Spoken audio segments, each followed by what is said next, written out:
Life is in constant evolution, and we, as part of that ever-moving current, are tied to the cycles of evolving, dying, and being born again. 2.5 months ago, I made the decision, one that was difficult but necessary for my own growth. After a push from the universe to stop getting in my own way, I was faced with a choice: keep forcing things or stop and listen. I chose to stop because I couldn't bear the feeling of crashing into walls, feeling out of sync with myself anymore. I didn't want to keep trying so hard. I wanted to flow. I didn't want to keep doing and burning out. I wanted to create from alignment, from joy, because all I've been doing is I have been trying to force my career. I was trying to shape my goals into phases and formats I was told I should follow, because that's how success looks to the world. But I was building a life disconnected from my own self. No one tells you that there are two ways to reach to the top of the mountain. One is by running non-stop, following everyone's advice and rushing ahead. The other is going step by step, sometimes even resting, pausing, until it feels right to move again. I made the hard decision to slow down and step back, even when I was feeling like a failure, to delete everything from my life that was noise and distraction, everything that made me feel like I have to keep running. I stopped creating, writing, filming, sharing, not because I didn't love it, but because I needed to find my way, my freedom. I have spent years trying to build my personal brand. I have restarted multiple times, I have forced, I had grind, until one day I understood that if I had been in this deep transformation for the last 3 years, my work was going to reflect that, meaning that it was going to evolve, to change, to constantly transform. The first month I was haunted by FOMO. It made me doubt my God. But I decided to stay still and observe. So I didn't do much. I gave myself permission to just exist and be. By the second week, it got easier.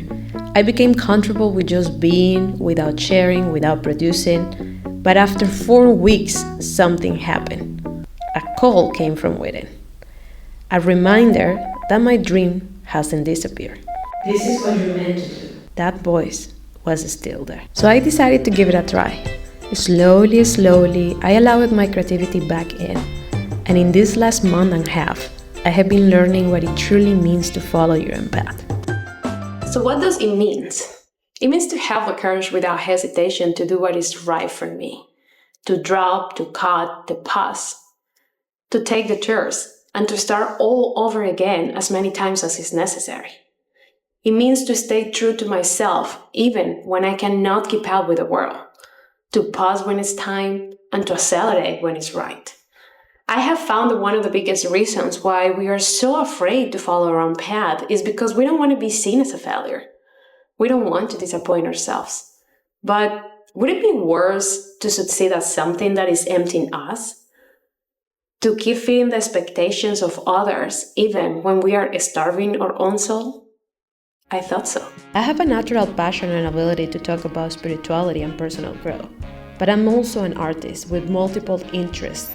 It's taken me years to reach a place where I can create something that truly feels like me. I could have built a spiritual brand a long time ago, but I noticed that it's not about building something just for views and money.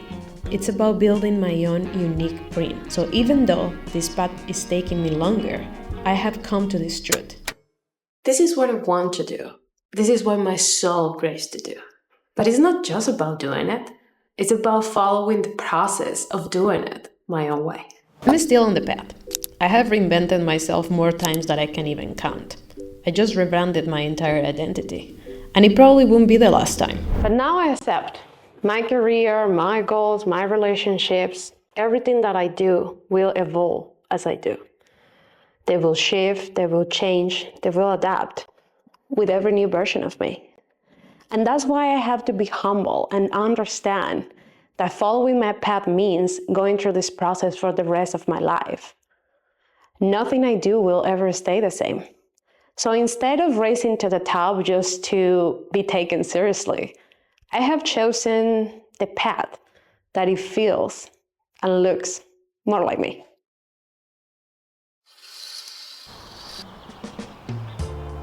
Because even if I never reached to the top, it doesn't matter. It was never about the mountain.